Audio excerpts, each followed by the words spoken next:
Corporate world और share market में अभी काफ़ी तहलका मचा हुआ है, जिसका कारण है एक रिपोर्ट जो कि हिंडनबर्ग रिपोर्ट के द्वारा पब्लिश की गई है। और यह रिपोर्ट अडानी ग्रुप के बारे में है।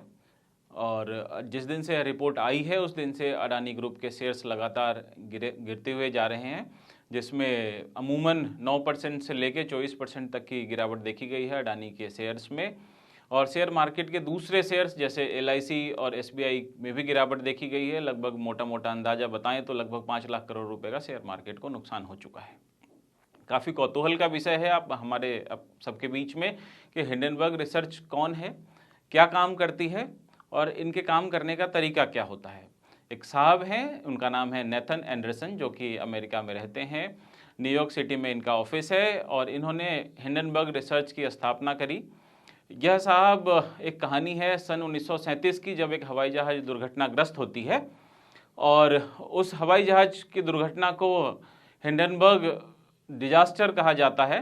और उसी से यह साहब प्रेरित होते हैं और अपने कंपनी का नाम हिंडनबर्ग रिसर्च रखते हैं।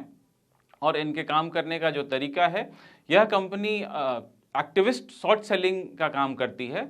एक्टिविस्ट शॉर्ट सेलिंग आपको आम बोलचाल की भाषा में अगर बताएं, शॉर्ट सेलिंग जो शेयर मार्केट में लोग काम करते हैं उनको पता होगा। अगर आम लोगों को अगर आप समझाने की कोशिश करें, शॉर्ट सेलिंग यह ऐसा है कि जैसे हमारे पास कोई सामान नहीं है, मैं आपसे लेकर कोई सामान बेच देता हूं और यह हम दोनों के बीच में तय होता है कि यह सामान आज 100 रुपये का है, आज मैं इस सामान को बेचता हूं और यह सामान जैसे अमुक समय के बाद इसका पैसा मैं आपको लौटाऊंगा। अगर यह सामान की कीमत अमुक समय के बाद अगर 80 रुपये रह जाती है तो मैं आपको 80 रुपये ही लौटाऊंगा। अब इस 20 रुपये का जो फ़ायदा मुझे हुआ है वह फ़ायदा है। अब हिंडनबर्ग काम कैसे करते हैं? हिंडनबर्ग के पास कुछ इन्वेस्टर्स हैं, अमूमन 10 इन्वेस्टर्स हैं हिंडनबर्ग के पास। अब जो भी यह रिपोर्ट किसी कंपनी को पहले टारगेट करती है, 6 महीने से ज़्यादा उन पर रिसर्च करती है, उनके जितने भी डेटा होते हैं उनके एम्प्लॉयज़ से इंटरव्यूज़ लेती है, जो BSE NSE या अन्य संस्थाओं को जो रिपोर्ट कंपनी देती है उनको खंगालती है। एक तरह से बोले तो उनकी पूरी कुंडली खंगालती है। उस कुंडली के मुताबिक ये अपना एक रिपोर्ट बनाते हैं। वह रिपोर्ट यह अपने इन्वेस्टर्स को शेयर करते हैं। जैसे इन्वेस्टर्स रिपोर्ट देखते हैं और उसके हिसाब से वह इनके जिस कंपनी की रिपोर्ट होती है उस कंपनी के शेयर्स में वो इन्वेस्ट करते हैं। और जैसे ही यह रिपोर्ट पब्लिश होती है, आप मान के चलिए अभी तक 15 कंपनियों की इन्होंने रिपोर्ट पब्लिश करी है और 15 के 15 कंपनियों का लगभग 40 से लेकर 94% तक की गिरावट शेयर्स में देखी गई है। और जैसे ही गिरावट होती है वो अपने जो शॉर्ट सेलिंग का काम होता है वो कंप्लीट करती है इनके इन्वेस्टर्स, और इनके बीच में एक डील होती है जो कि जो कमाई इन्वेस्टर्स को होती है उसका एक परसेंटेज या कमीशन के रूप में चार्ज करते हैं। और हालिया 2020 में इनको सबसे जो बड़ा इन्होंने रिपोर्ट पब्लिश करी थी वो एक निकोला ट्रक बनाने वाली कंपनी है जो कि अमेरिका स्थित है और इलेक्ट्रिक ट्रक बनाती है।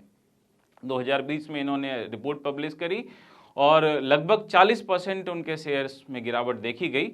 और बाद में US फेडरल डिपार्टमेंट के द्वारा जस्टिस डिपार्टमेंट के द्वारा केस भी दर्ज हुआ और जो निकोला ट्रक के फाउंडर हैं और CEO हैं उन पर काफ़ी गंभीर कोर्ट के द्वारा चार्ज भी लगाए गए और वह काफ़ी दोषी भी पाए गए और उसका बहुत बुरा हाल रहा निकोला के बारे में।